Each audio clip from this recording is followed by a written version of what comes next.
Maniniwala ba kayo na may isla sa probinsya ng Rizal? Nandito na tayo sa summit! Woohoo! Okay, think about it. Nandito na tayo sa Talim Island. Isang isla na, syempre, around it is body of water. Damang-dama ng mga lokal sa Talim Island ang biyayang dala ng Laguna de Bay. Mula sa kanilang pangkabuhayan hanggang sa kanilang paboritong ihain. Ang paborito ng mga taga-Talim Island na burong isda at kanin. Hindi lang side dish o pampagana. Kinakain nila ito na para bang lugaw, lalo na tuwing mahal na araw. In fairness, ang sarap niya.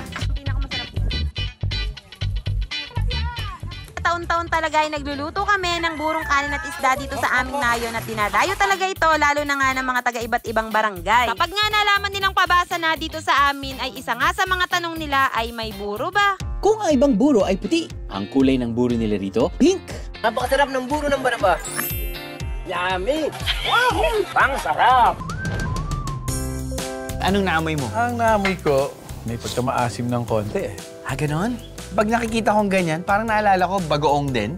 Tikman natin, tikman natin. Oh, sige. May gata. Nalalasahan mo yung gata, nalalasahan mo yung kamatis. May laman ng isda.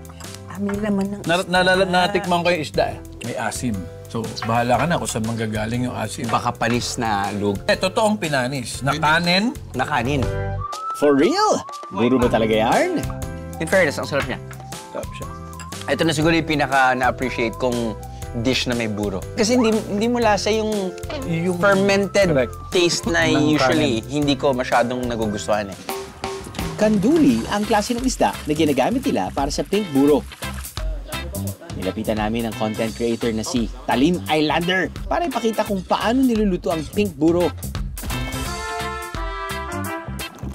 Pwede po siyang iburo ng 4 hanggang 5 araw po. Kung gusto niyo po maasim, pwede niyo pong patagalin pa. Nilalagyan nila ng gataang version nila ng buro para raw mas lalong sumarap. Para maging color pink ito, may hinahalo sila rito, biheros. Ang pink buro, kaya nagiging pink, ay dahil sa angkak. Ang angkak ay parang bigas din ang itsura, pero red.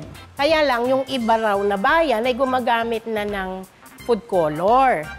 At eto pa nga, may gulay din.